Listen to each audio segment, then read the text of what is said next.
Ay, yan. Okay. Di ba, madalas natin pinag-uusapan po palagi, di ba, lagi natin sinisigaw, God is good all the time. All the time, God is good. Lagi po natin sinasabi yan. Kaya, alam niyo, kung minsan, ang kabutihan ng Lord, kung minsan ay para bagang hindi nararamdaman ng tao. Bakit kaya? Kasi tinadaya tayo ng mga pangit na bagay na nakikita po natin sa buhay po natin o yung mga bagay na nagaganap sa buhay natin. At alam nyo, sa totoo lang, dapat kapag meron tayong Diyos sa buhay po natin, huwag na natin titignan yung pangit. Kasi lahat ng pangit, kayang pagandahin ng Lord yan. Lahat ng mga bagay na hindi maganda sa buhay natin, kayang pagandahin ng Diyos yan dahil sa kabutihan ng Diyos. God is good all the time. Okay. Hango po yan dito sa binasa po natin na awit 100 verse 5. Mabuti ang Panginoon, pag-ibig niya ay walang hanggan. Siya ay Diyos na mabuti, laging tapat kay naman. Kaya po natin sinabi dito, God is good all the time. All the time. Ha?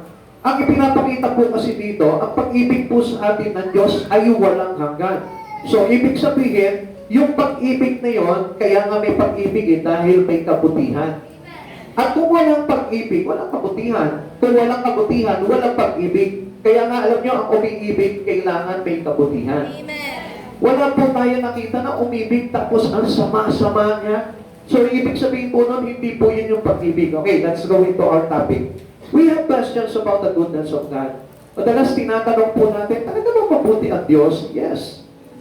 Pero, meron po tayong doubt pagdating po sa kabutihan ng Panginoon. Kaya nga, ito po yung kumisan mga katanungan po natin sa marami po sa atin. If God is good, why do we have wars? Bakit po merong mga timbaan, merong away, merong kaguluhan? Bakit nagaganap to kung talaga mabuti ang Diyos? If God is good, why does He allow natural disaster? Bakit sumasabog ang mga bulkan? Bakit meron lindol? Bakit merong mga tsunami? Bakit merong mga flash flood na nangyayari sa mundo natin? Kung talaga mabuti ang Panginoon, yes, mabuti pa rin ang Panginoon. If God is good, why do children die? Bakit sa maagang edad o sa maaga nilang pamumuhay sa mundong ito, binabawian agad sila ng buhay because God is good. Ngayon, hindi natin nakikita itong bagay na ito, yung kabutihan ng Panginoon dito sa mga bagay na ito. Kasi ito po yung parang uma-attract po sa ating isipan yung nakakapukaw ng ating mga pananaw, ng ating mga paningin. Itong mga bagay nito, yung problema ng mundo, kaya hindi natin makita yung kabutihan ng Diyos sa buhay po natin. We don't know all the answers to life question. Hindi natin alam kung bakit nangyayari itong mga bagay nito, pero ang alam po natin, mabuti ang Diyos. Amen. Amen. Kasi kung minsan, ang akala po natin, kapag ikaw nagkaroon ka ng problema, parang sinasabi na natin, ako, parang hindi mabuti sa akin ang Diyos lang. Sinusumpa na yata ako ng Diyos, pinarurusahan na yata ako ng Diyos. Pero hindi po yun yung kaisipan na tama. Dahil ang Diyos po ay talagang napakabuti po talaga sa lahat po sa atin. Okay, tingnan po natin ano. The Lord's way are higher than our way. Kaya hindi natin maunawaan po kung bakit meron mga ganong pangyayari sa buhay po natin. Sabi nga po sa Isaiah 55 verse 8, ang sabi ni Yahweh, ang aking isipay hindi ninyo isipan, ang inyong kaparaanan ay hindi ko kaparaanan. My way is not your way. So ang ibig sabihin ng Panginoon dito, yung tinitignan nating maganda, hindi pala yun yung talagang maganda. Yung mga nakikita natin o yung iniisip natin na ito yung maganda sa akin, hindi pala yun yung talagang maganda. Sapagkat iba po yung isipan ng Lord pagdating po sa pagagandang bagay. Kaya nga hindi natin makita yung kabutihan ng Panginoon That God is good all the time. Amen. Kaya nga kapag halimbawa may dumarating na pagsubok sa buhay natin, hindi na natin makita yung kabutihan ng Lord sa buhay natin. Parang sinasabi natin, ako pinagkaitan na yata ako ng kabutihan ng Lord. Parang ayaw na yata ako daluyan ng pagpapala ng kabutihan ng Panginoon. Lagi natin sinasabi yun because we know. Alam niyo po ba yung mga negative na nakikita po natin sa mundong ito, yung mga pangit na bagay? Yan yung nagkukos na kung saan nagkakaroon tayo ng doubt pagdating sa Lord. At yan yung nagkukos ng pagkabagsak ng pananampalataya ng isang tao. Let's say, okay, in terms of the attitude of man, minsan kapag tinitingnan natin ang tao, parang nawawalan tayo ng gana kasi ang nakikita natin sa kanila yung pangit. Bakit hindi mo tignan yung magandang bagay para na sa ganun, maganda rin yung pag-appreciate mo sa kanya. Kaya hindi nyo napapansin kung minsan, agad-agad na parang nagagalit ka sa isang tao. Bakit? Kasi yung pangit agad ang tinignan mo eh. Amen. Nakita po natin yan. Pero hindi po ganun tumingin ang Panginoon. Na sa kabila ng dami ng problema o dami ng kasalanan na naitulong natin sa Panginoon, still hindi ka niya tinignan doon sa kasalanan. Tinignan ka niya doon sa potential mo, doon sa possibility na magbabago ka at magbabalik loob ka sa Panginoon.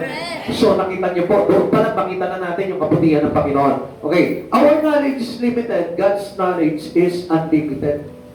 Hindi po talaga masusukat talaga yung karunungan po ng ating Panginoon. Unlike yung karunungan po natin, nakabase lamang po yan doon sa napakaliit na hangganan ng kaalaman lamang ng tao. Unlike sa Lord kasi ang tawag eh, hindi natin talaga masukat.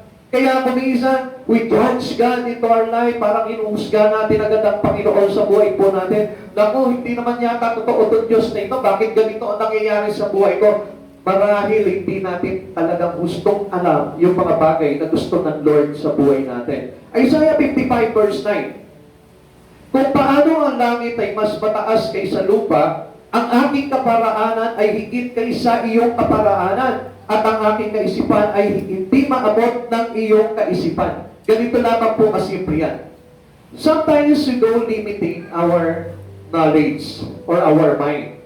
Alam niyo kung bakit? Kasi akala kasi natin, abot na natin yung kaisipan ng Diyos.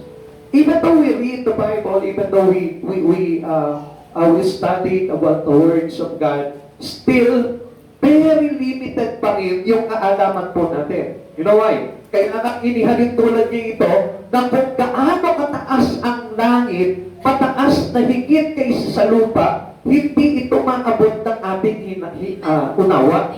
So anong ibig sabihin ng Lord po dito? Ang pinapakita ng Lord dito, yung kabutihan na naiisip ng tao ay hindi pa yun yung sapat na talagang kabutihan na meron ang Diyos. Na kung tingnan natin yung langit, hindi natin maabot eh. Kahit sa tanaw lang, hindi natin maabot ng tanaw yung langit. Amen? So ibig sabihin, ganun kalawang ang kabutihan ng Panginoon. Kaya kung titignan natin, lagi niyo isinisigaw yan, God is good all the time. Na sa lahat ng pagkakataon, hindi natin pwedeng sabihin, sama naman ito Diyos na ito, bakit ganito? Bakit ako mahirap? Bakit ako may karamdaman? Hindi na pwedeng sabihin yun sapagkat hindi abot ng kaisipan natin yung kabutihan talaga ng Diyos. Kaya kapag halimbawa nagsasabi ang isang tao, mayroong mga pinagdaraanan ng tao, wala tayong karapatan na sabihin sa kanya na, Lord, hindi ka yata mabuti sa akin. Mabuti ang Diyos. Sapagkat ang Diyos po ang nakakaalam ng para sa ikabubuti natin. Hindi po mayroong nagganap sa iyo na hindi maganda, hindi na mabuti, Lord. Pero hindi mo po alam na doon sa pangit na bagay na yun, mayroong maganda ginagawa ang Lord sa buhay mo. Amen? We may not know everything about God, but we know He is good. Tanungin mo nga yung katabi mo ngayon, alam mo ba na talagang ang Diyos ay mabuti? For sure yan, di ba? Alam natin na talagang mabuti ang Diyos. Kasi kung hindi mabuti ang Diyos, hindi ka na binuhay. Naintindihan mo natin yun? Na kung hindi mabuti ang Diyos, siguro hindi ka na niya sinave. Na kung hindi mabuti ang Diyos, di sana wala ka ngayon sa lugar na ito. Na ang layunin ng Panginoon when He was called us to come near to Jesus, it is really because He wanted us to be saved. Amen. Kaya ka nandito ngayon kasi gusto kang iligtas ng Panginoon. Amen. At yun ay isa sa kanyang kabutihan na ipinamalas niya sa atin. How do we know God is good?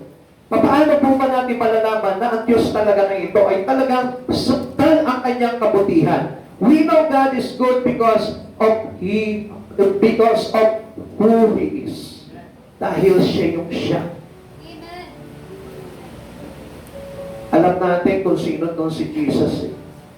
Alam natin who He is. We all know who He is. At alam natin yung talagang ginawa nitong Jesus na ito ay hindi matatapatan ng lahat ng kahit na sino. God's nature is good because He is a holy God. Ngayon kung titignan po natin dito, we know that God or Jesus itself is a holy God. Alam po natin yan.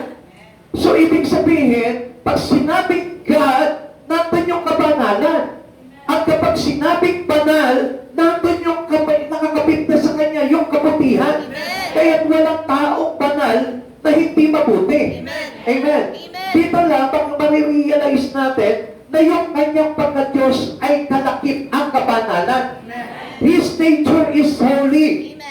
So, ibig sabihin, ni minsan ang Diyos na ito ay hindi namuhay sa kasalanan. Kundi ang pamumuhay talaga ng Diyos, yung nature ng Diyos, yung kanyang parang kinagisnan o kinamulatan ay sa kabanalan. Walang patik na kasalanan. Kaya hindi mo makikitaan talaga na ang Diyos na ito ay hindi mabuti. Kundi ang makikita mo lamang talaga sa Diyos na ito ay pawang kabutihan lang. God is holy. At pinatunayan po sa aklat po ng Isaiah chapter 6 verse 1 to 8, kung papasahin po natin. Okay, basahin po natin. Isaiah chapter 6 verse 1 to 8. Pakinggan niyo po mabuti ito, ha. Nang taong mamatay si Haring Osias, nakita ko si Yahweh, nakaupo siya sa isang napakataas na luklungan. Ang laylayan ng kanyang damit ay nakalatag sa buong templo. May mga serapin sa kanyang uluhan. At bawat isa ay may 6 na pakpak. 2 ang nakatakip sa muka, 2 ang buong sa buong katawan, at 2 ang ginagamit sa paglipad. Wala silang tigil sa kasasabi sa isa't isa ng ganito. Listen. Banal, banal, banal si Yahweh na makapangyarihan. Ang kanyang kaningingay laganap sa sanlibutan. Sa lakas ng kanilang tinig ay nayanig ang pundasyon ng templo at ang loob nito'y napuno ng usok. Ito po yung glory ng Lord. Sinabi ko, kawawa ako, marumi ang aking labi at naninirahan sa piling ng mga taong marurumi rin ang labi. So, ibig sabihin, pinakita ni Isaiah po dito, ni Isaiah po dito, na wala talagang bakas na karumihan ang Diyos na ito. Kaya nga nakita niya yung kanyang karumihan eh. Kaya nga, hindi po natin pwedeng sabihin sa Panginoon na hindi mabuti ang Diyos. Sapagkat kung makikita mo yung kabanalan ng Diyos, makikita mo naman yung karumihan natin. Kung makikita mo yung kabutihan ng Lord, makikita mo naman yung mga bagay na hindi mabuti sa atin. Kaya dito, he realized that God is so holy, holy, holy God. Okay, tuloy po natin. Mapapahamak ako pagkat ako'y isang makasalanan, nakakita kay Yahweh ang makapangyarihang hari. Pagkatapos may isang serapin na sumipit ng baga sa dambana at lumipad patungo sa akin. Ang bagang ay tiniit sa aking mga labi at sinabi, wala ka ng sala, nabawi na ang kasalanan mo. Narinig ko ang tinig ni Yahweh, sino ang aking ipapadala, sino sa aming susubuin? Sumagot ako, narito po ako ang isugot ninyo. Okay, kung titignan po natin dito, napakaganda, no? We are ungood. Tayong lahat ay hindi naging mabuti. Pero dahil sa laki ng kabutihan at sa kabanalan ng Diyos na ito, ipinakita sa atin na yung kabutihan na yon, kaya tayong baguhin. Kaya tayong ilagay sa mabuti. Yung buhay natin na hindi namulat sa kabanalan ng Diyos, kaya niya pabanalin. Kaya ito po yung pinakamaganda dito eh. Nakita natin kung ang Diyos na ito ay talagang mabuti. Sa papaanong paraan. Kasi ang bagay na nandito sa buhay po natin, yung karumihan, yung kasalanan, ay hindi mababago at hindi malilinis kung hindi dahil sa kabutihan at kabanalan ng Diyos na ito. Kaya hindi po pwede sabihin ng tao na ko hindi mabuti ang Diyos kasi mahirap ako. Hindi po kasi yun yung basihan ng kabutihan ng Lord eh. Hindi naman po sabihin po natin that you are belong to the poor family, God is no longer good anymore.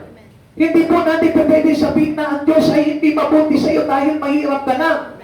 Hindi natin pwede sabihin sa Diyos nito, Lord, kung talaga mabuti ka, bakit may karamdaman ako? Hindi po natin pwede husgahan ng Lord sa mga bagay na yon, sapagkat alam po natin na ang lahat ng bagay ay ginawa ng Lord para sa ikaliligtas ng tao. Amen. Isaiah had the visions of God's holiness. Nakita niya sa mismong paningin niya kung gaano kabanal itong Diyos na ito. Let's say, okay, can I give you an illustration for this? Tignan niyo po mabuti, ha? Today we are here and celebrating the worship to the God. Nandito tayo para mag-worship sa Lord. Pero, kung titignan po natin, nandun po ba yung talagang pagtingin mo sa Lord na ito na buong kabanalan? Are you here today because you know that Jesus' holiness was here? Na yung kabanalan ng Diyos, yun yung kabutihan niya, na kung saan kapag dinaanan ka ng kabanalan ng Diyos, malilinis yung mga kasalanan natin. Now, kung titignan po natin na marami po na sumasamba po sa Panginoon, hindi nila makita yung kabanalan na yun eh. Kaya nga, we don't really appreciate it. What a given worship to God is. Hindi natin alam eh. Hindi natin talaga matumpasan talaga ng tama yung kabanalan ng Diyos sa pamamagitan lamang ng pag-worship natin. Alam niyo, kung hindi mo makikita itong bagay na ito, hindi po talaga natin mararanasan talaga yung kabanalan ng Diyos sa buhay po natin. Kaya nga, alam niyo po, ang daming usapin pagdating po sa Christian. Pagdating po sa pagiging Kristiyano, ang dami pong usapin po doon na kung minsan ay hindi umuugmana sa kabutihan ng Diyos. Kaya nga hindi po natin napapansin sometimes in many churches today, ano po yan, nagkakaroon ng bahagi, nagkakaroon ng kaguluhan, nagkakaroon po ng labanan, ng pagkakatampuhan. You know why? Because they didn't know and see the holiness of God. Kasi if you see the holiness of God, katulad po nito kay Isaiah, na-vision niya kung gaano kabanal ang Diyos na ito. Kaya na-realize niya, sabi niya, gano'n ako, kawawa ako. Ako'y isang makasalanan, ako'y isang marumi na nabuhay kasama ang mga makasalanan. So, ibig sabihin po nito, nakita niya yung kanyang karumihan. Kaya wala po siya dapat na kumbaga parang ipagmalaki dahil sa kanyang karumihan. Now, if you see God in His holiness, hindi mo rin pa pwedeng hatulan yung kapwa mo o hindi ka pwedeng magsalita ng hindi mabuti na kahit kanino kung makikita mo yung kabanalan ng Diyos. Amen. Amen. The creators of heaven cry God's holiness. Nakikita niyo po na maging ang kalangitan ay talagang umiiyak o isinisigaw nila yung kabanalan ng Diyos. Ang sabi po nila, Holy, holy is the Lord God Almighty. Isinisigaw po ng mga anghel, isinisigaw po ng lahat na nilalang sa langit that God is holy, holy, holy God. Now, alam niyo po, ganyan din po dapat tayo kapag nagpupuritan sa Panginoon eh. Ine-express po natin and we declare that God is holy in our life. Kaya nga, no more things that we could put into our life or into our mind that God is ungood. Now, kung titignan po natin dito, ang Diyos po lahat ng bagay na gagawin niya sa buhay mo ay pawang mabuti. Pastor, kahit po ba tumaranas ako ng pagsubok sa buhay? Yes. Because God knows what is for good. Now, God knows what is really good for your life. Alam ng Diyos kung ano yung makakabuti sa iyo. Kaya, hindi po natin pwedeng i-mention sa Lord, Lord, bakit ganito ang ginawa mo sa akin? Lord, bakit pinahintulutan mo na mangyari sa akin ibang bagay nito? Hindi natin pwedeng sumpatan ng Panginoon sapagkat siya ang nakakaalam ng para sa ikabubuti ng tao. Kasi nga, kuminsan, para marami pong tao na kapag dumaranas na pagsubok sa buhay, nalilimutan na nila ang Diyos sa kanilang buhay. Or sometimes na kapag the discipline of God's coming to their life, para bagang kinatitisuran pa nila ito, at parang hindi nila matanggap yung mga bagay na yun, it is really because they don't see the holiness and the goodness of God into their life. Kaya nga ano po sabi ng Bible, siya yung bato at siya rin yung batong natitisuran. Amen? Bakit po kaya sinabi na siya yung batong panulukan, siya yung bato ng kaligtasan, at siya rin yung batong natitisuran ng mga tao? Alam niyo kung bakit? Kasi if you know that God is your salvation, hindi ka matitisod sa mga bagay na ginagawa ng Lord eh. Even though sometimes you get into the trouble, hindi ka pa rin matitiso sa Panginoon. Kasi alam mo na lahat ng bagay na ginagawa ng Panginoon para sa ikabubuti ng tao, para sa ikabubuti ng isang katulad natin na lumalapit sa Kanya. Kaya nga alam niyo, maraming natitison sa Panginoon, maraming lumalayo sa Panginoon, it is because they didn't really know the holiness of God. Amen. Kaya pag dumating yung disiplina sa kanila, nagagalit sila sa Panginoon, ang sama naman ito, bakit ako ginaganito? Hindi mo alam para sa ikabubuti mo yun because mabuti ang Diyos. Dahil mabuti ang Diyos sa buhay ng isang tao. Kaya na, minsan tayo po yung parang fall short palagi pagdating sa Lord. Let us admit into our life that we are fall short from the Lord. Amen. Lagi po tayo nagkukulang pagdating sa Panginoon. Even doon sa bagay na kabanalan, kulang tayo. Even sa pananampalataya natin, kulang tayo. Even into our service to God, kulang tayo. Sa madaling salita, hindi tayo nahusto pagdating sa harapan ng Panginoon. Kaya nga hindi natin maunawaan lahat ng mga bagay sa Panginoon because we are lacking. Yung po yung talagang tamang salita doon sa bawat isa sa atin, we are lacking. Kulang. Lahat ng bagay na ginagawa natin kulang. Even our worship to God, even our offering to God, even into our attitude, even into our service to God, even in our meditations to His Word, we are always fall short. Amen. Kulang palagi. Kahit sabihin mo, nandito ka ngayon, still, you are lacking. Amen. Kaya nga, ang gusto ng Lord na ito, makinig ka lang sa Kanya eh. Tanggapin mo lang and admit everything that is given to you by God because it is for your own good. Lagi mo tandaan, mabuti ang Diyos. John confirmed Isaiah's visions of God's holiness. Ito rin ay pinatunayan po sa atin ni Juan. Yung mga bagay na nakita po ni Isaiah, pinatunayan din po ito ni Juan. Ano po sabi niya po dito? Sa Revelation chapter 5, pinakita rin po dito, kung babasahin po natin dito kung gaano kabuti ang Panginoon. Kaya nga dito pinakita po dito that holiness and evil cannot coexist. Walang kahit nagkabutil o walang kahit nagkatuldok na kasamaan ang Diyos na ito na ipinakita niya sa tao. Kaya nga alam niyo po, ito po yung pinakamaganda niyan eh. Hindi mo ba nakita na kapag lumapit ka sa Panginoon, tinanggap mo na si Jesus sa buhay mo, unti-unti bumubuti na yung buhay mo. Huwag pa na tingnan niyo yung yaman. Kasi yung doon po tayo napupulagan eh. Alam niyo sa totoo lang, kapag tumingin tayo ito materialistic, ito materialized world, ang mapapansin natin na ang buti ng Panginoon nandun sa mga bagay na meron ka. Pero hindi po yun.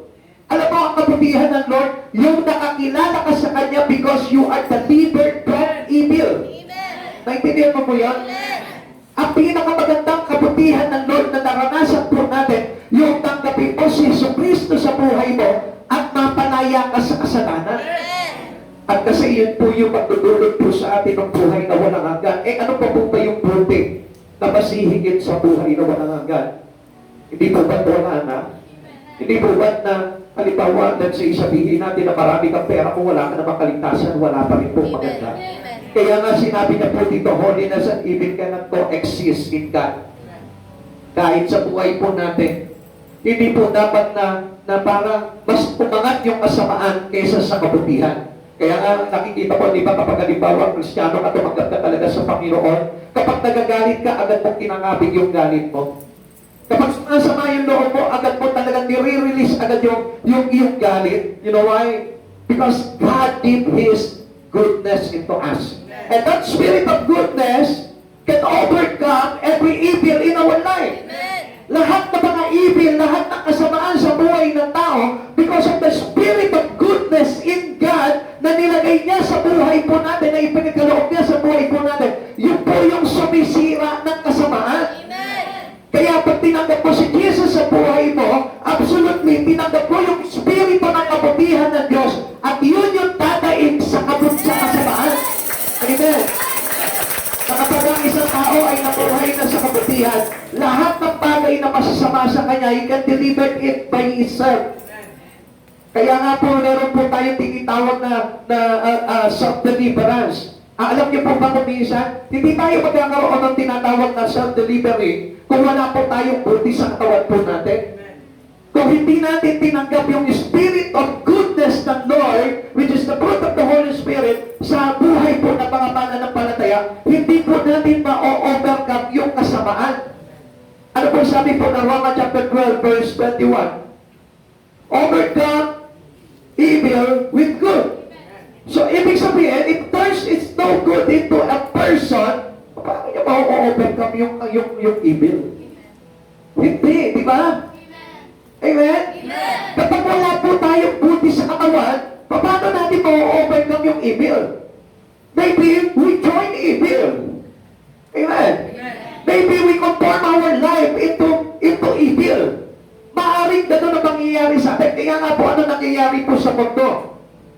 Because of lack of goodness from the Lord, ang tao ay kumocomport na lang o nakikipag-isa sa kasamaan ng mundo. Kaya nga gusto ko po na malaman po ninyo, always know that Jesus is good. That our God is good. Na ang Diyos na ito ay talaga mabuti. Since God is holy, He is good. Na kapag pumasok na po sa atin yung kabanalan ng Diyos, katulad po tayo ng Diyos na mayroon na po mabubuting ginagawa. Hindi mo po ba napansin na yung kadamutan ng tao ay napapalitan ng pagiging generosity kapag tinanggap niya si Kristo. Na yung kasungitan ng isang tao ay nagiging parang very, very sweet kapag siya'y tumanggap na kay Kristo. At hindi po natin napapansin na yung po kasamaan sa buhay ng tao, ito po yung sinatawag na overcome evil with good. Ito po yung sinasabi doon napapalitan yung dating kasamaan mo, whatever evil in your attitude, in your character, napapalitan niya ng kabutihan. Because we adopt the nature of God. Yung nature of goodness ng Lord. Kaya tingnan mo yung katabi mo ngayon, napakabuti na niya. Mamaya makikita ko, i-express niya sa iyo yung kabutihan mo. Pero kapag halimbawa, in-express niya yung kasungitan niya sa iyo, I tell you, hindi niya na-overcome yung evil sa buhay niya. There's no goodness. There is no holiness in Him. There is no Jesus. We can simply say, walang Diyos sa buhay niya kapag hindi nag-e-exist sa Kanya yung tinatawag na holiness and goodness. Amen. Nandiyan po ba tayo? God is good pa rin ba? Yan po yun Kaya God is good all the time because He is good for us. Napakabuti niya sa atin. Kasi ayaw niya na mamuhay tayo sa kasamaan. Tanungin mo yung katabi mo ngayon, namumuhay ka pa ba sa kasamaan? Accept the goodness of God.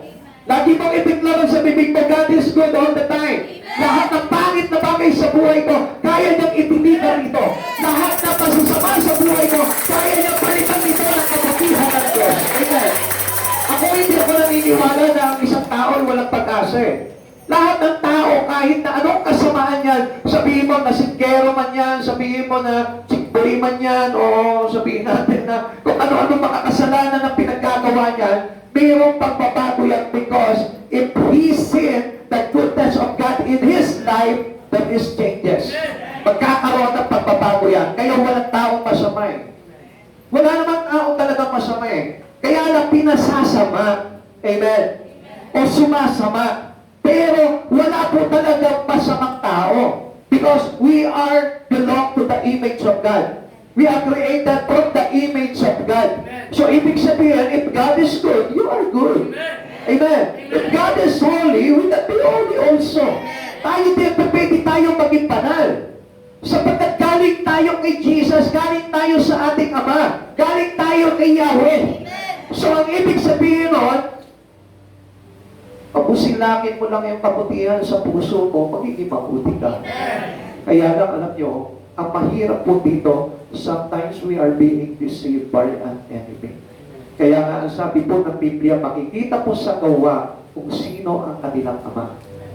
Now, we can choose it. If we want to be good, choose God. Choose Jesus into your life.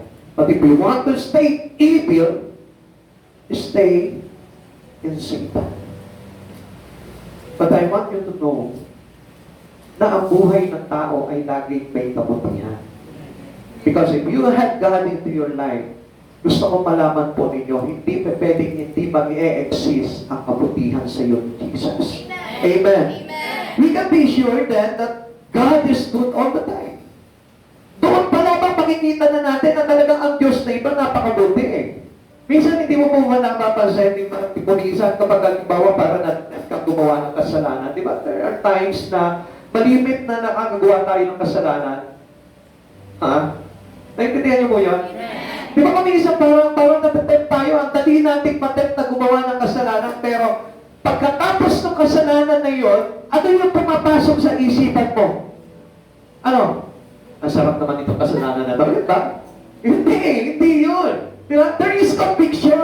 Ano ba yung hindi ka makapag-church, no? Hindi ka nakapag-worship sa Lord, ano? Bigla na lang, after noon, bigla papasok sa isipan mo, no? Bakit ba hindi ako nakapag-church?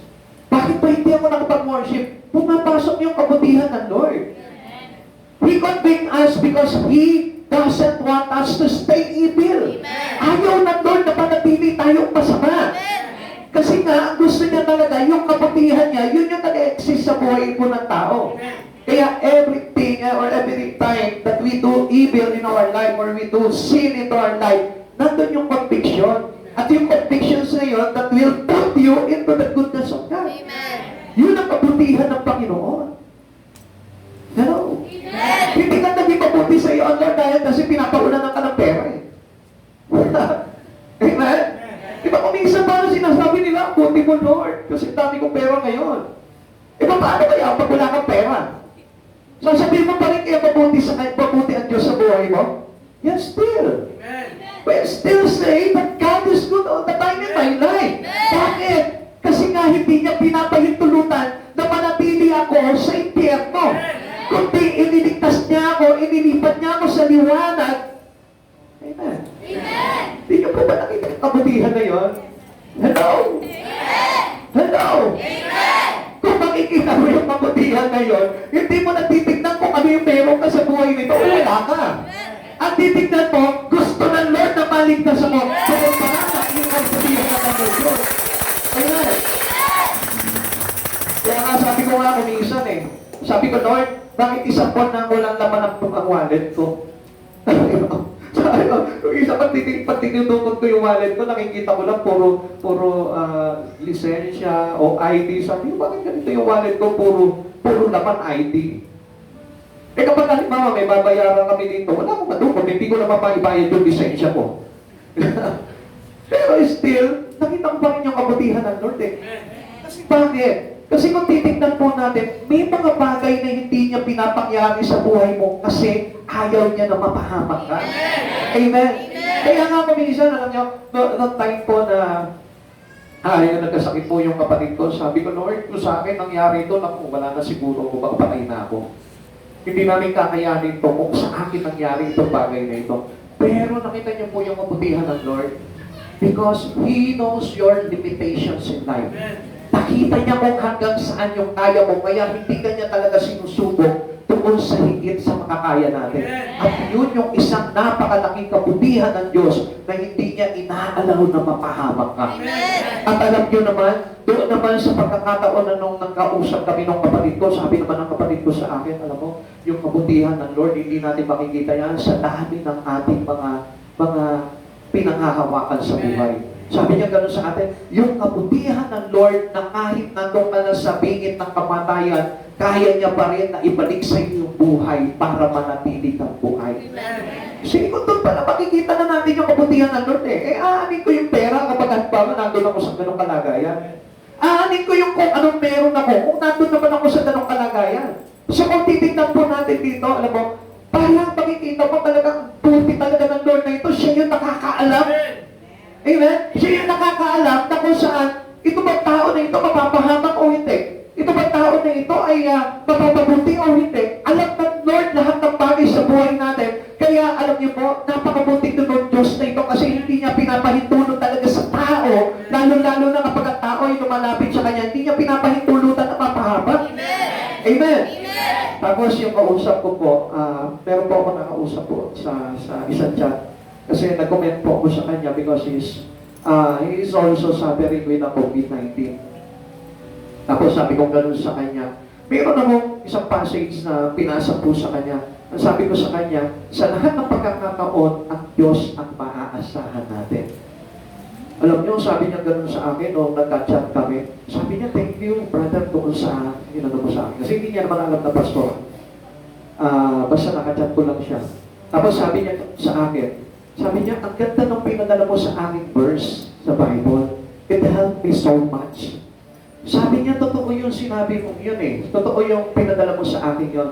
Dahil, sabi niya gano'n, kaya naman namin magpa-hospital. Sabi niya, sa totoo lang, may kaya naman kami sa buhay. Kaya lang, itong pagkakataon na ito, nung patake sa akin yung COVID, sabi niya gano'n, wala ako halos magawa. Kundi umiyak lang ako sa Panginoon at sinabi ko sa Kanya, Lord, dugtungan mo pa ang buhay ko. Alam niyo, nung binasa niya raw yung binasa niya raw yung passage na simulat ko, doon daw po siya nagkaroon ng pag-asa na kung saan ang buti pala nitong Diyos na ito. Doon niya lang daw nakita yung kabutihan ng Lord. Dati akala niya, dahil sa mayaman sila, dahil sa marami sila, ang ganda kasi nung kanyang course. Yung course niya, yung ano man tawag dito, yung bumabasa ng ng panahon. Ang tawag doon sa niya? Ha? Weather forecast. Yung para, ang tawag na? Meteorology. Meteorology. Basta yun, hindi ko masabi. Yeah? Yung bumabasa kung may paparating na bagyo o may mga... Ang ganda kasi nung niya, pero sabi niya gano'n, hindi ko nabasa yung pagdating ng Lord sa buhay ko. Amen. Kasi yung sama ng panahon, nababasa namin. Pero yung pagdating ng kabutihan ng Lord, hindi namin nakita. Pero nandun pala. Kasi ganun po sa atin eh. Kung minsan hindi natin nakikita yung dating ng buti ng Lord. Kasi ang nakikita natin yung sama ng panahon. Amen? Tayo mga meteorology. Di ba yung po ba yung talaga tawag mo doon? Na nakikita natin yung pagpadating na sama ng panahon. Pero yung buti, hindi natin nakikita. Amen? Amen? Kaya nga, tingin mo sa sarili mo ngayon, parang wala nang magandang bagay na dumarating sa buhay mo eh. Kaya nga maraming tao, parang nakikita nila na wala na yung kabutihan ng Diyos na ginagawa sa buhay ko. Alam mo yung huminga ka lang ng 3 beses? Yung walang bumarang, napakabuti ng Diyos. Amen? Kahit ba sabi yun? Kung huminga ka ng 3 beses na malalala yung nahinga, at sa unang hinga mo pa lang, nalagutan ka na, hindi ba napakabuti ng Diyos na nahinga ka ng maluwag? Amen.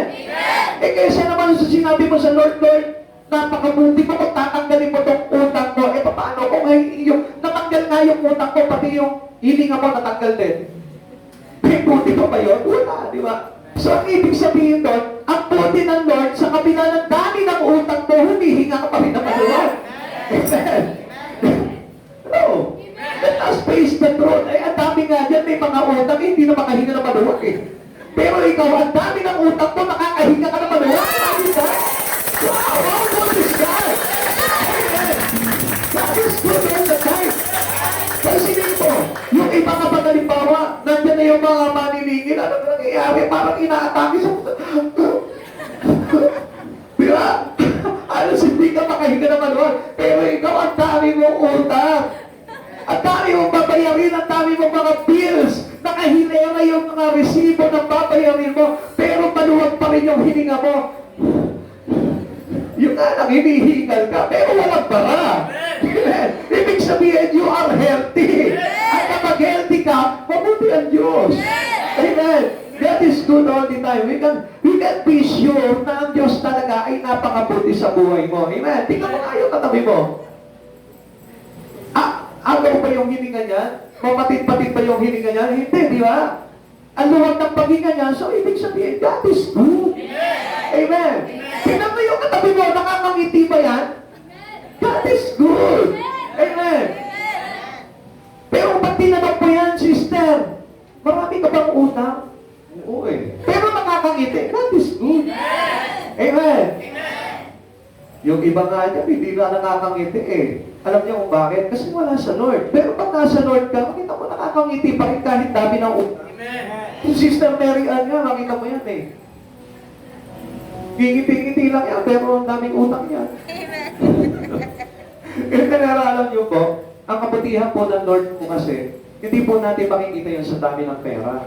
Makikita natin yung kabutihan ng Lord talaga na malusog ka, nakakapagpuri ka, malaya ka na nakakalapit sa Panginoon. Ibig sabihin yun, there is a big chance of goodness that coming for us to save us. Nandun yung kalayaan natin na tayo ay mailigtas ng Panginoon. Ikalawa, we know God is good because of what He has done. Kanina, because who He is. Ngayon naman, because of what He has done. Kung ano ba yung talagang ginawa ng Lord, doon makikita natin na napakabuti pala ng Panginoon. Ano ba yung mga pabubuting ginawa sa atin ng Panginoon? Ang dami, no? Sa totoo lang, hindi na natin mabibilang kung ano yung magagandang bagay na ginawa sa atin ng Lord, eh. Okay, for example, the goodness of God is revealed in creation. Sa creation parang from the beginning of the world. Amen? During the creations of the world, dito pa napakita na natin yung kabutihan ng Panginoon. Ano ba yung nakita natin? Genesis chapter 1. God confirmed the goodness of creation. Dito makikita natin na sigurado mabuti ang Panginoon. Kasi before the creations of man, He created everything. Hindi niya kinreate ang tao nang walang liwanag. Amen? Kaya from the beginning, the first day, anong ginawa niya? Pinaghiwalay niya ang dilim at ang liwanag. Kasi napansin niya, ang dilim. Ang dilim. At wala siya makita ang liwanag. Kaya ang sabi niya, magkaroon ng liwanag. Nagkaroon ng liwanag na naghiwalay sa dilim at sa liwanag. So, ibig sabihin nun, doon pala sa first creation pala, before He create man, ano nangyari dito? Binigyan niya na agad ng maganda ang tao. Hindi ba niya pinabuhay ang tao sa karimlan? Ano kaya pakiramdam natin kung halimbawa ang dilim-dilim na ginagalawan natin kung hindi siya nag-create ng liwanag? Amen? Even the heavens declare His goodness and glory. Mismo ang kalangitan mismo nagdedeklara talaga ng itong Diyos dito ay napakabuti. Para bagang He proved to us na kahit na hindi natin nakakasama ang Diyos doon sa langit, pinatutunayan ng mga nasa langit na ang Diyos na ito ay talaga mabuti. Siguro, alam niyo kung bakit niya sinasabi yun? Kasi yung isang katulad po natin, gusto niya na in-involve niya doon sa langit. Hindi ba napakabuti no? Siguro sabi ng mga anghel sa langit, no? Sabi ng mga naligtas nasa langit na, ililigtas po. Ang dami ng ginawang kasamaan niya eh. Ililigtas pa rin ng Diyos, imagine that.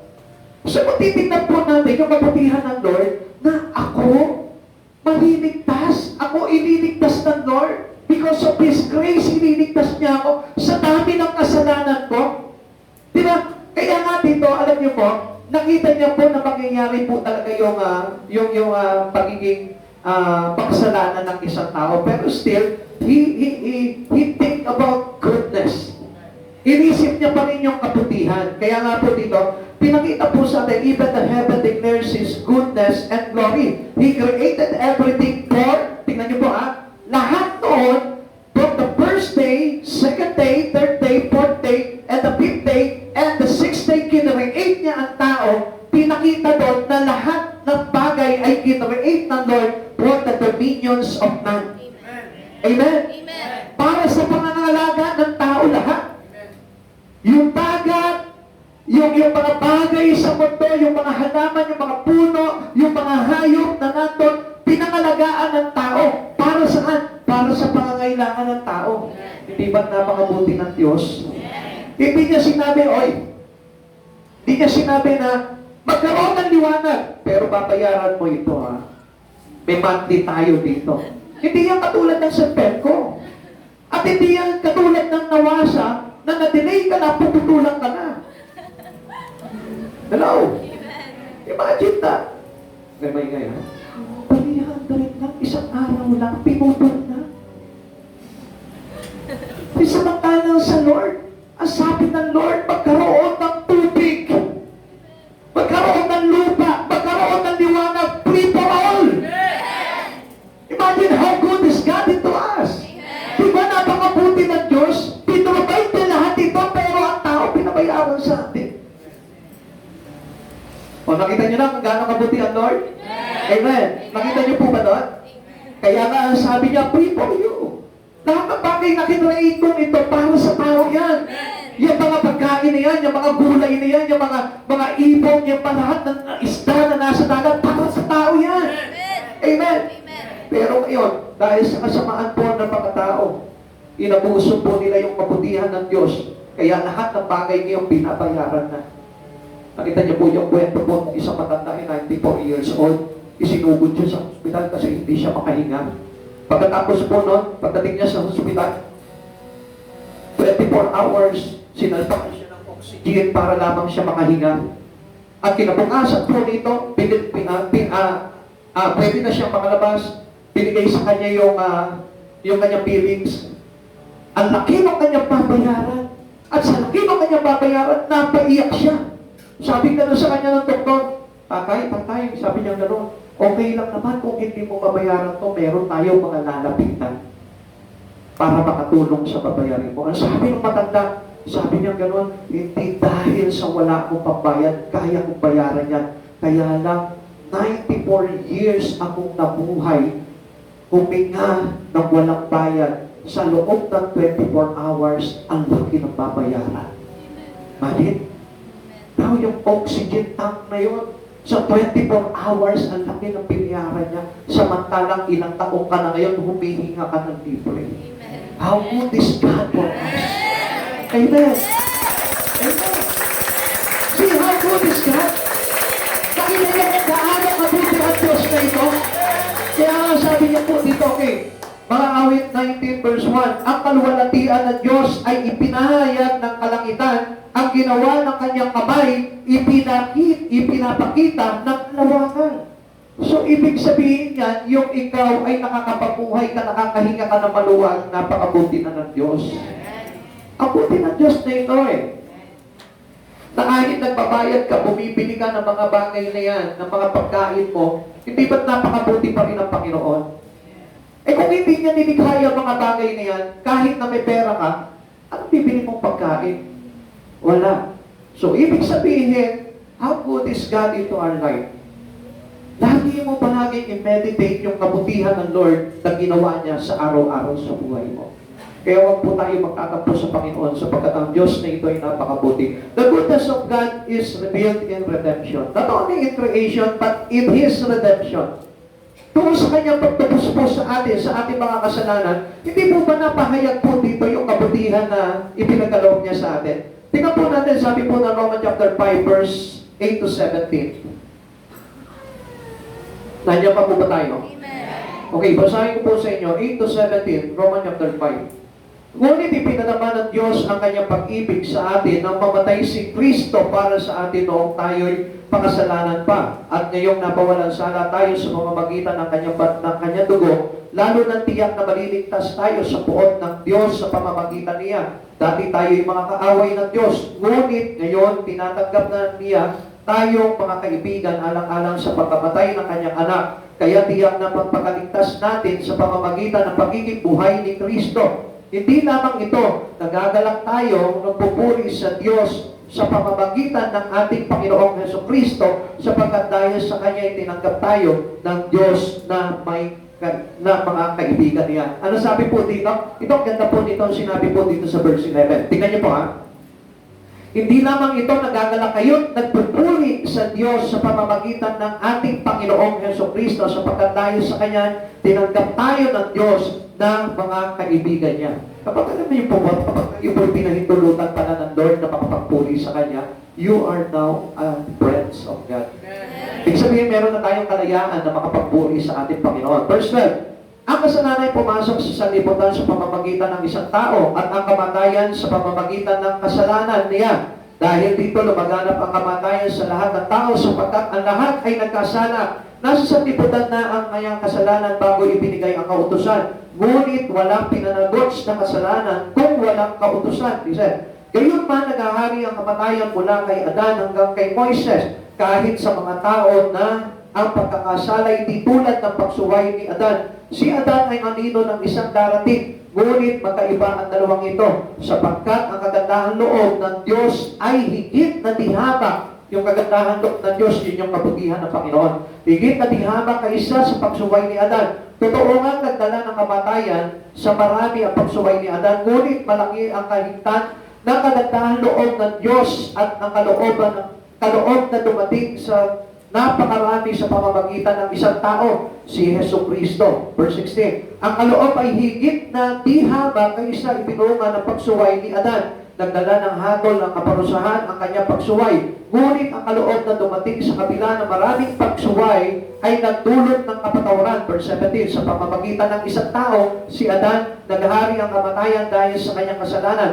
Ngunit sa pamamagitan din ng isang tao, si Jesucristo, higit ang kinamtan ng mga kinahabagan ng sagana at pinawalang sala. Sila'y maghahari sa buhay ay kay laki ng kahigtan ng pagpaparang ito kaysa kasawiang iyon. So, doon pala nakita natin.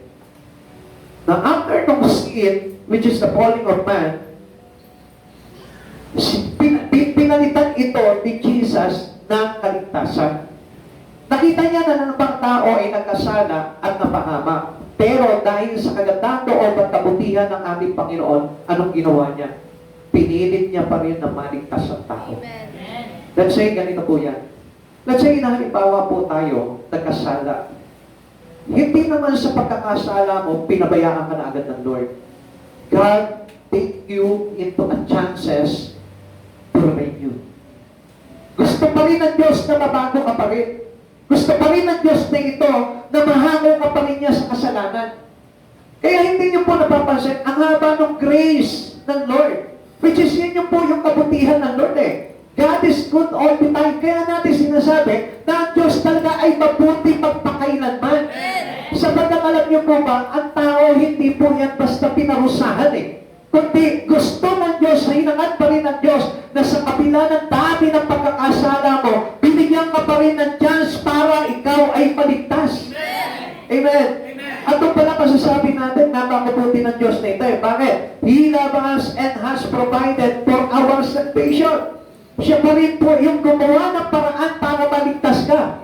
Samantalang ang tao, gawa ng kasalanan eh. Pero ang Diyos, gawa ng paraan para maligtas tayo.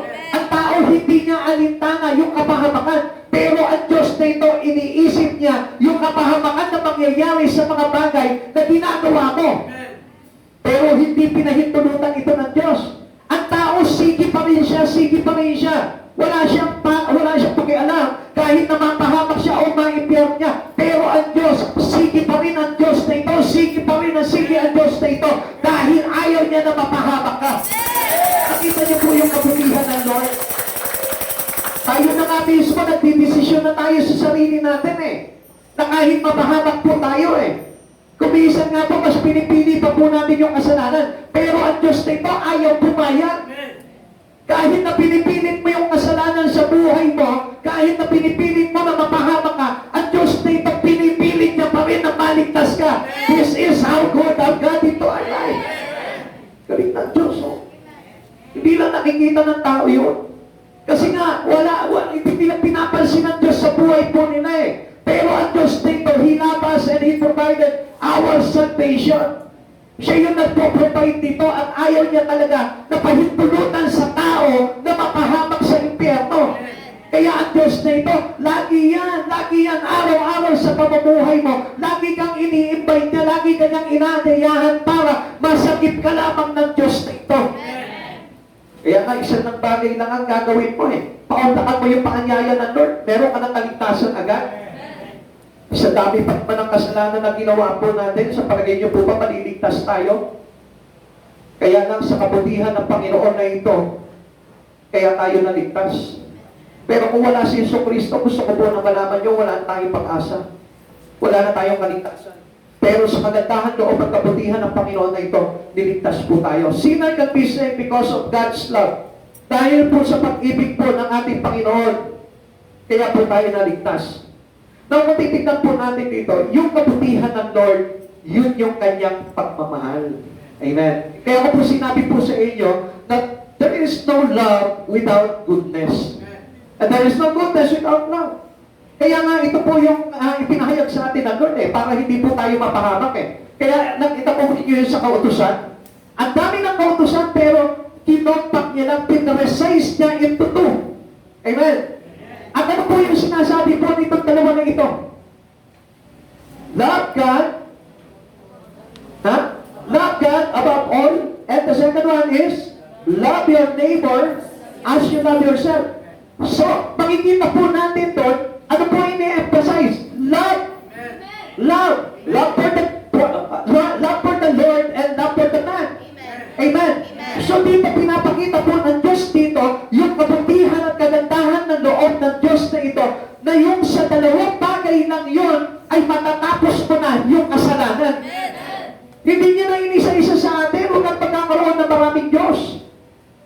Huwag kang sasaksi sa mga bagay na hindi, walang katotohanan. Huwag kang pangangalunya, huwag kang pagnanakaw. Huwag kang pag-iiputan ang hindi sa iyo. Ipangilin mo ang araw ng pangilin. Ang araw ng pamamahinga. Na titignan po natin doon. Hindi ba lahat ng bagay na yun ay sinasablay po natin? Kung isa nga, hindi tayo nag-church.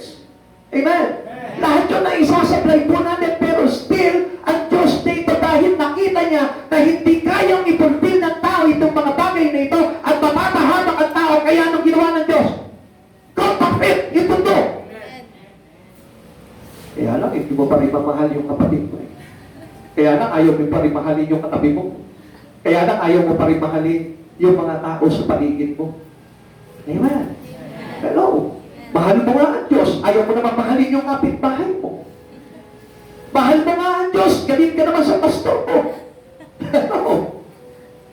Hindi, natutuwa lang ako kasi may nabalita po sa akin. Sabi niya gano'n, sabi po sa akin na kaya raw sila umalis dito kasi nag-tisod sila. Sabi ko, saan pa sila nag-tisod? Hindi ko alam. Saan sila nag-tisod? Basta ako nagtuturo lang naman ako dito eh. Ngayon, kung halimbawa, nadadaanan kayo, ibig sabihin, mahal ka ng Diyos. At alam niyo po ba, ang pagmamahal ng Diyos? Ang pagmamahal ng Diyos ay nagtutuwid. Hindi kumukompromise sa mali. Kaya kapag halimbawa, itinutuwid ka ng Lord, ibig sabihin, mahal ka ng Diyos. Love God above all and love your neighbor as you love yourself. So, nakapaloob yung kabutihan ng Lord sa kanyang pag-ibig. So, sa madaling salita, ano ba sabi po ng Biblia sa atin? Yung kanyang pagtutuwid. Anong sabi dito? Iniibig niya ang kanyang, ang kanyang tinutuwid. So, ibig sabihin dito, kapag tinutuwid ka ng Panginoon, hindi masarap. Yeah? Ang sabi doon, umaalma tayo. Pero patapos natin na mapaglapasan yung pagtutuwid na yon, magiging matatag tayo sa pananampalataya. So, ano bang ibig sabihin ng Lord doon? Nasaktan ka, hindi para pisurin. Nasaktan ka para ituwid at para iligtas. Diba? Hindi po ba napansin po yun? It is the love of God. Yun yung kapatihan ng Lord. Kaya nga, if there is love, there is goodness. Kaya sabihin mo doon sa asawa mo, sabihin mo doon sa mga kapatid mo, kung mahal mo ako, may kabutihan ka sa akin. Amen. O, bakit hindi ba sabi eh? O, sabihin mo na lang sa katabi mo, kung hindi mo asawa yan, kung hindi mo kaibigan yan, kung hindi mo kapatid yan, sabihin mo sa kanya, kung mahal mo ako, may kabutihan.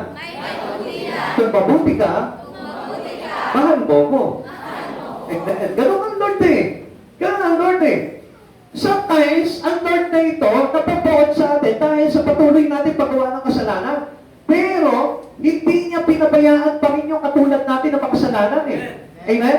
Patuloy pa rin tayong inililigtas ng Lord. Kaya lang, dahil sa pakulit ng tao at ipinipilit pa rin nila yung kasalanan nila at patuloy pa rin nila na parang piniplis sa buhay nila yung kasalanan, kaya ano nangyari? Sila na mismo napahamak.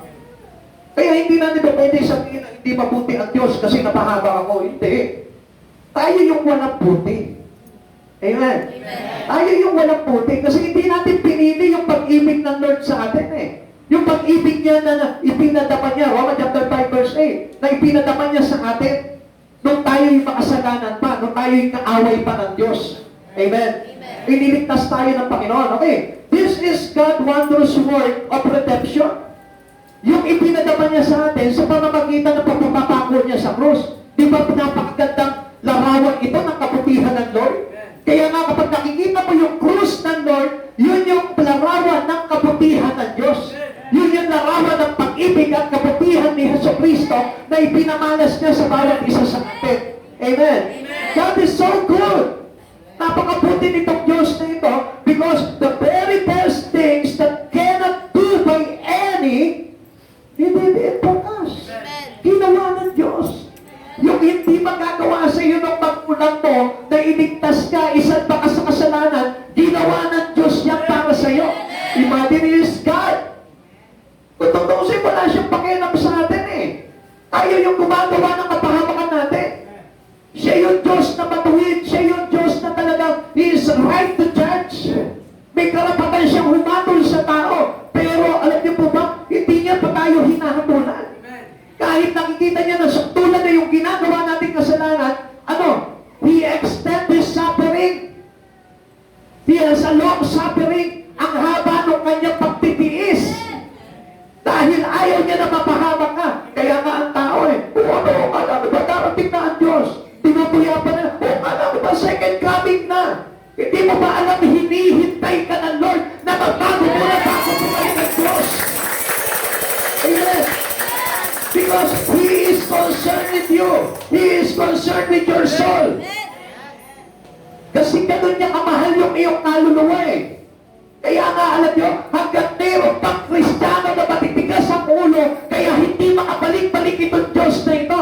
Pero sa sandali na pinili mo na magbago at magbalik loob sa Panginoon, gusto kong malaman mo mapapabilis ang pagbalik ng Diyos at tayo ay sama-sama ipapalik niya.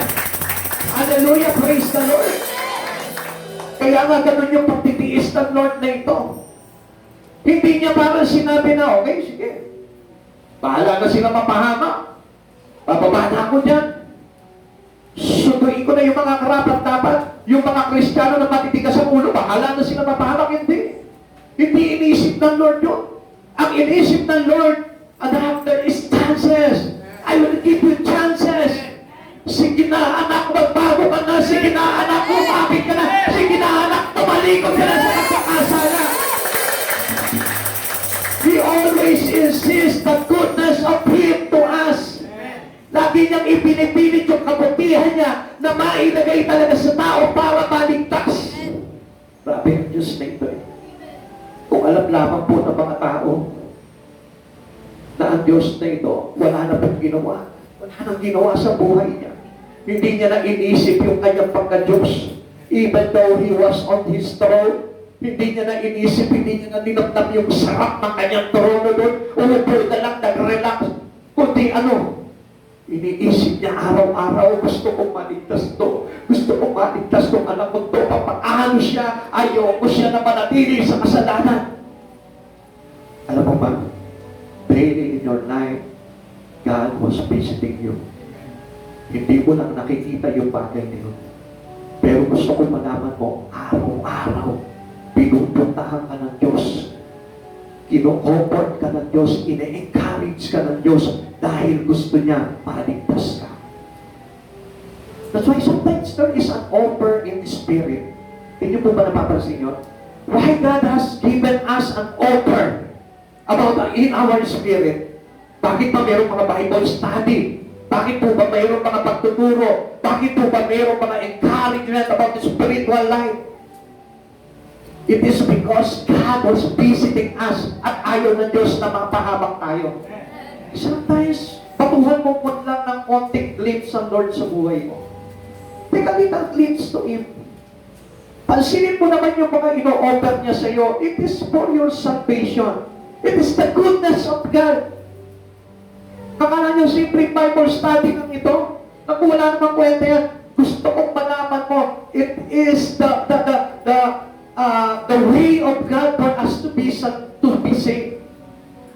Ginagawa niya yung bagay niya kasi gusto niya na talaga ikaw ay maligtas talaga. Ikatlo, the goodness of God is revealed in what He is doing now. Doing now. Pinipilit ka ng Lord na ito na maligtas ka. Pilit-pilit ng Diyos na ito na gumawa ng mga bagay to offer you something and to grab it and to take that as a privilege for our salvation. Kaya nga ang Diyos na ito tawag ng tawag sa iyo. Hindi ka tinitigilan ng Lord. Binabalik-balikan ka ng Lord. Lagi ka na lang niya para hinahata ka niya palagi, inaakay ka niya palagi, palapit sa kanya, pero still hindi mo nakikita yung kabutihan na yun. At sinasabi pa rin ng maraming tao, hindi yata mabuti ang Diyos dito in some way. And in what way? Minsan sinasabi natin, hindi mabuti ang Diyos dito dahil hindi niya ako ginagawa ng pagpapala sa buhay ko. Gusto kong malaman mo, iba yung ginagawa ng Diyos sa buhay mo. And what is this? Ano po ba itong bagay na ito? Gusto niya maligtas ka. He wanted to secure your soul. Gusto niya na yung iyong kaluluwa ay talagang masiguro niya na mayroong kaligtasan before na ibigay sa iyo yung mga bagay dito sa mundong ito. God is doing wondrous thing. Ang gaganda ng bagay na ginagawa sa iyo ng Lord. Yung invitation niya sa iyo sa Bible study, it is a good thing for us. Napakagandang bagay po noon because He wanted us to be saved. Akala mo simple umaating ka ng Bible study pero hindi mo alam, it is the invitations of God to save you. Yes, people of God. This is how the goodness of God showing it to us. He expressed it in so many ways in our life. Yung makarinig ka ng mga musika, awitin, na papuri sa Panginoon, it is the way of God how to save us. Hindi ka ba nai-inspire doon sa mga bagay na yun kung nakakarinig ka ng mga preaching? Hindi ka ba nai-inspire kapag halimbawa nakakarinig ka ng mga papuring awitin na tumatusok sa puso mo na parang sinasabi sa iyo, anak, I really wanted to save you.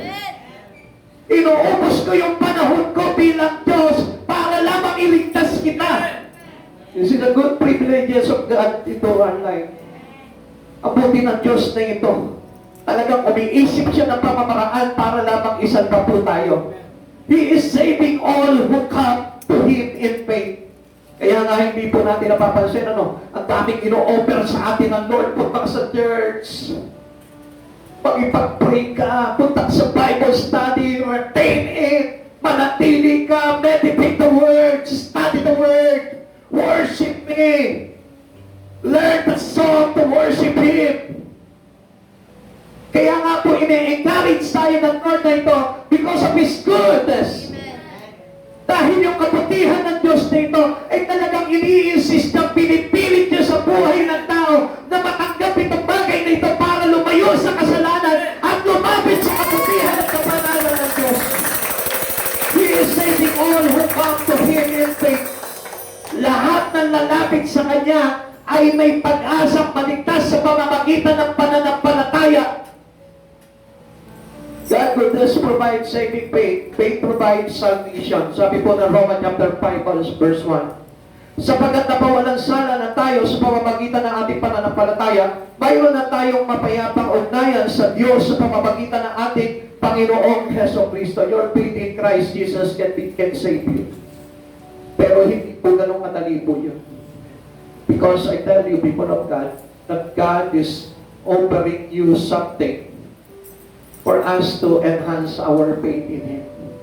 Kasi ang faith hindi lamang po yan sinasabi, kundi ang faith ay pinapractice sa buhay po natin. That's why sometimes God will offer you something or about the spiritual growth para mag-grow po tayo. Pero kung minsan inaayawan po ng tao yan. Kaya po yung faith natin hindi lumalago because we reject it into our life. Kaya nga, sabi po ng Biblia, faith comes into hearing and hearing the words of God. Kaya nga po, meron tayong Bible study, meron tayong studying the Word, meron po tayong mga tinatawag po dito na pag-aaral. It's because God wanted us to enhance our faith. Gusto niya na lumago tayo sa pananampalataya because faith brought us into salvation. Yung ating pananampalataya na yun, maglalagay po sa atin sa kaligtasan. God will just provide saving faith. Faith provides salvation. He is receiving all who receive Him. Tinatanggap niya yung mga taong tumatanggap sa Kanya.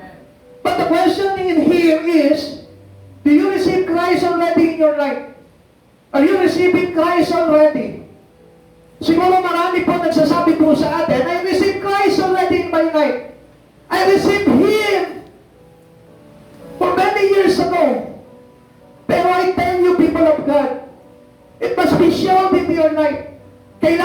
makita sa buhay mo na talagang nireceive mo o tinanggap mo na si Kristo sa buhay mo.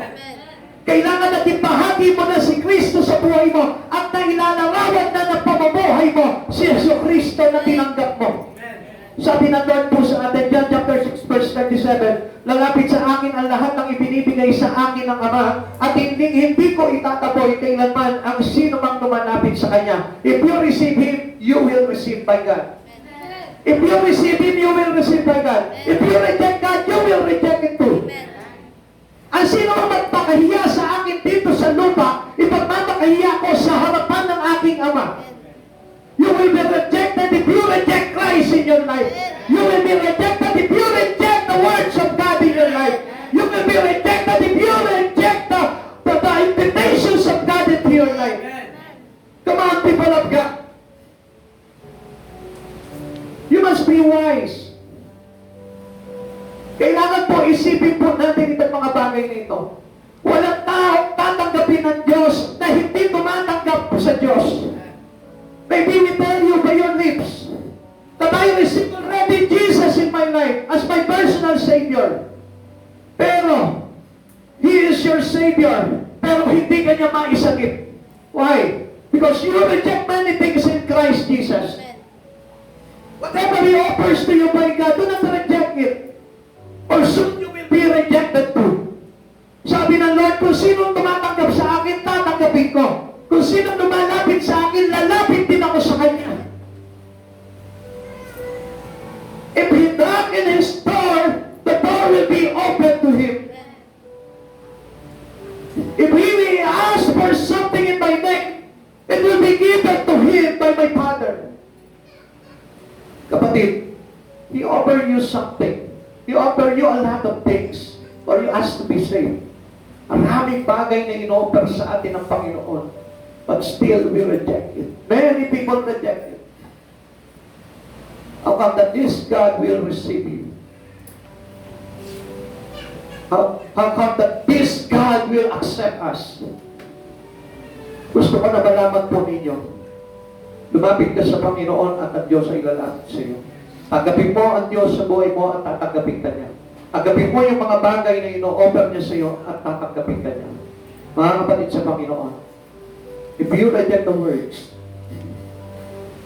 if you reject to learn something about Him, if you reject to have fellowship with Him, if you reject your prayer to Him, I tell you soon, you will be rejected too. It is the sad mistake of a man. Yung po yung nakakalungkot na pagkakamali ng isang tao. Yung i-reject niya yung mga bagay-bagay na ipinapahayag sa kanya ng Panginoon para sa kanyang sariling kaligtasan. Amen. Kapatid, may pag-asa pa. At Diyos ang gumagawa para sa atin. Kuminsan, para pag-aakala natin, it is only a simple Bible study, a simple studying and meditating the words. Kuminsan, akala natin simple pag-aaral lamang. Alam niyo po ba, ang Diyos ang gumagawa para sa ikabubuti ng bawat tao.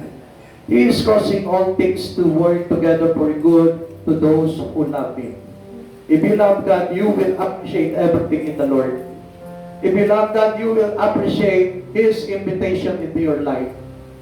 If you love God, you will appreciate what He really wanted you to be in your life. Pag sinabi ng Lord na gusto ko magbago ka, anak, tatanggapin mo yung pagbabago na yun because you love God. Kahit na sabihin mo yung minamahal mo sa buhay dito sa lupa na ito, na kapag sinabi niya sa iyo, gusto ko magbago ka, magbabago ka dahil mahal mo siya. Unless, if your heart doesn't feel that you love this person, kung hindi mo siya mahal, kung hindi mo siya iniibig, hindi mo pagbibigyan yung gusto niya mangyari sa buhay mo. Because of God's goodness, we learn to do good. Kaya nga po tayo sumusunod sa Panginoon because of His goodness. Dahil mabuti ang Diyos. He's working in their lives with a wonderful plan in His mind. Gusto ko malaman mo, ang lahat ng iniisip ng Diyos na ito ay planong kabutihan para sa lahat ng bawat isa sa atin. Para sa iyo, para sa akin, para sa ating lahat. Hindi nag-isip na masama ang Panginoon. Hindi niya iniisip na mapasama ka dahil mahirap ang buhay mo ngayon. Hindi niya iniisip na dahil mayroong kang karamdaman, gusto niya na mapasama ka. For I have a plan for you. A plan to prosper you and not to harm you. But sometimes at ngayon, the words prosper was given mistake to the mind of every person, of every human. Minsan ang iniisip nila, yung sinasabi ng Lord, a plan to prosper you, not to harm you. Akala nila, yung pagpapayamanin lang sila ng Panginoon, ito material things in life. But I want you to know that this plan of God is the plan to prosper your spirit and soul in Him. Gusto ng Lord na pagyamanin yung espiritu mo para makita mo kung ano yung daan ng kaligtasan, para makita mo yung magagandang bagay kay Hesus Kristo. His plan is to prosper your soul. Romans chapter 8 verse 28, alam natin sa lahat ng bagay ay gumagawa ang Diyos para sa mabuti kasama ang mga nagmamahal sa Kanya. Sila mga tinawag ayon sa Kanyang layunin, according to the purpose of God. Not according to your purpose of why you are coming into Him or why you are keeping close to Him. It is according to the purpose of God into your life. According to the purpose of God upon your calling. Bakit ka pa tinawag ng Lord? Kasi gusto niya sa Kanya ka. Bakit ka pa tinawag ng Lord? Kasi gusto niya maligtas ka. Bakit ka pa tinawag ng Lord? Kasi gusto niya totally magbago ka. Hindi lang para mabago yung binabasa mo, kundi gusto niya mabago lahat-lahat sa buhay mo. Your appearances, your personality, your attitude, your way, your perspective, everything in your life, God wanted this to change.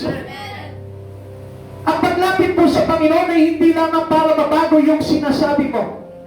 Ang paglapit sa Diyos ay hindi lamang para mabago yung mga binabasa mo. Kundi ang paglapit talaga sa Panginoon, if you really accept that God's goodness is for us to change everything on us. A new creation in Christ Jesus. Even sometimes our dress, even sometimes our outlook. Minsan kahit na yung ating pananaw sa buhay, yung ating insight, gusto ng Lord na mabago yan sa atin. Kaya lang alam niyo po, nililipitahan po natin yung mga bagay na yun. We sometimes change our life, but we only change the way we speak. But the way we act, and the way we think, it is the same yesterday. Ito our own words. Binago lamang natin yung salita natin. Binago lamang po natin yung ating mga pananapit ng salita. Pero hindi na bago yung katauhan. Hindi na bago yung espiritu. That's why the plan of God into our life is to prosper our spirit. Amen. Hallelujah. And it's doing it for us. Siya yung gumagawa nito para sa iyo. Nahihirapan ka pero pinipilit ka ng Panginoon na magawa mo itong bagay na ito. He is working with you. He is working in your life. He is working with your soul. Kaya lang ipamanas mo sa Kanya that you really love God in your life. He is moving circumstances to make them like Jesus. Magalaw siya kahit saan. Gumagalaw siya into every situation in our life. Gumagalaw siya sa lahat ng pangyayari sa buhay mo. Gumagalaw siya kahit saang bansa. Gumagalaw siya kahit saang lugar. Para lamang tayo ay mapagbago niya at maipakita niya yung kanyang kabutihan sa buhay natin. God is good all the time. Romans chapter 8 verse 29. Sapagkat mula pa'y alam na ng Diyos kung sino ang magiging Kanya at ang mga ito'y pinili niya upang maging katulad ng Kanyang anak. Sa gayon siya ay naging panganay sa lahat ng maraming pagkakapatid. He wanted you to be a part of heaven. He wanted you to be a part of His family. Tandaan mo, wala pa, hindi pa huli ang lahat. Kung gusto mo magbago at maging katulad ng ating Panginoong Jesucristo, there's still a chance to do it. Kapatid, hindi pa huli. Kung nararamdaman mo na tamad ka pagdating sa mga bagay-bagay sa ating Panginoon, may pag-asa pa. Kung nararamdaman mo na parang wala ka ng pag-asa dahil lumbong ka na sa kasalanan, may pag-asa pa. Because of the goodness of God, and He is good all the time. He is moving nations into their prophesied places to fulfill prophecy. Ipinahayag na nga po natin sa ating lahat ng mga magaganap para lamang tayo mailigtas. Para lamang po tayo ibigyan ng kanyang babala para hindi tayo mapahamak. Still, it is because of His goodness. Mateo chapter 24. Kung babasahin po natin ito, napapansin na po natin yung mga bagay na gaganap sa mundong ito, but still, He remind us and He gives us a word para tayo ay lumapit na sa Kanya. Kapatid, this is the time for us to go with Him. God works together for our own good. Ang Diyos ay gumagawa para sa ikabubuti ng lahat kasama ang mga nagmamahal sa Kanya. Kapatid, kumahal mo ang Diyos na ito. Ipamalas mo sa Kanya yung kabutihan mo. Makipag-isa ka kay Kristo, gumawa ka katulad ng ginagawa ni Kristo. Tandaan mo, siya ang gumagawa sa buhay natin. Why sometimes we are very limited in the things that we have in our life. It is for our own good. Bakit kumisa parang kapos-kapos ka sa mga bagay dito sa mundong ito? It is for your own good. Because God is good all the time. Bakit kumisa parang piling mo? Itinatakwil ka ng mundo. It is for your own good. Kasi ayaw niya na magpalaki ka. Kasi gusto ng Lord na ito na mapabuti ka. Katulad ni Kristo na mabuting Diyos. Gusto niya maging katulad niya tayo. Romans chapter 8 verse 29. Gusto niya maging katulad tayo ng panganay, si Yesu Kristo, pagdating ng araw, at tayo mapapilang sa pagliligtas ng Diyos. At sa oras na ito, kapatid sa Panginoon, alam ko na mayroon pa natitirang kabutihan sa puso ng lahat ng mga sumasampalataya kay Kristo. Alam ko na hindi nyo kayang ipagpalit ang kabutihan ng Lord na ito na ginawa niya sa buhay mo. At sa pagkakataon na ito, ipamalas mo sa Kanya ang pag-ibig mo, kapatid. Sa pagkatan Diyos na ito, kailanman, hindi siya nagkulang ng pagpapakita ng pag-ibig niya sa iyo. Mahal ka niya. Sa kabila ng mga problema mo, pinakita niya pa rin sa iyo na maganda ka pa rin. Maganda pa rin ang kalagayan mo sa buhay at hindi ka niya pinababayaan. He is good. Patilinaan niya yan at tumayo sa oras na ito. Ipakita mo sa Panginoon ang pasasalamat mo. Do not reject Him. Do not neglect Him. Huwag mo kakalimutan ang kabutihan ng Lord. Hallelujah. Glory to Jesus. Glory to Christ alone, who is the only good. All my days, I've been having your day. He is a good God. From the moment I wake up until I lay my head. Sabi ni Jesus, tinatawag niyo akong mabuti. Of the goodness of God, Isa lang ang mabuti. Ang ating Panginoong Diyos. I love you, Lord. He is good all the time. For your grace never fails me. All my days. Mahal mo ang Diyos sa buhay mo. Show it your love to Him. Hallelujah, glory to Jesus.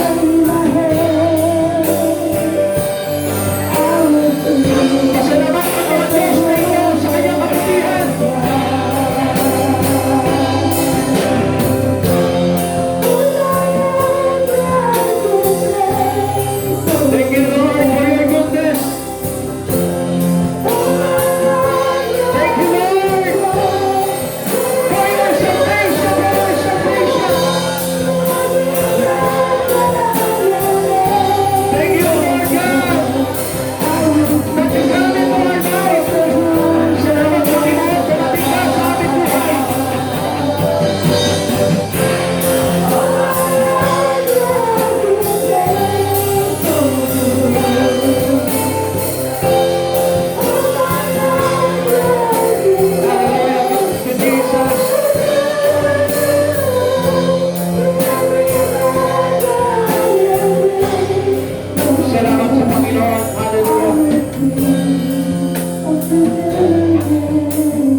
po pasalamatan ng Panginoon sa umagang ito.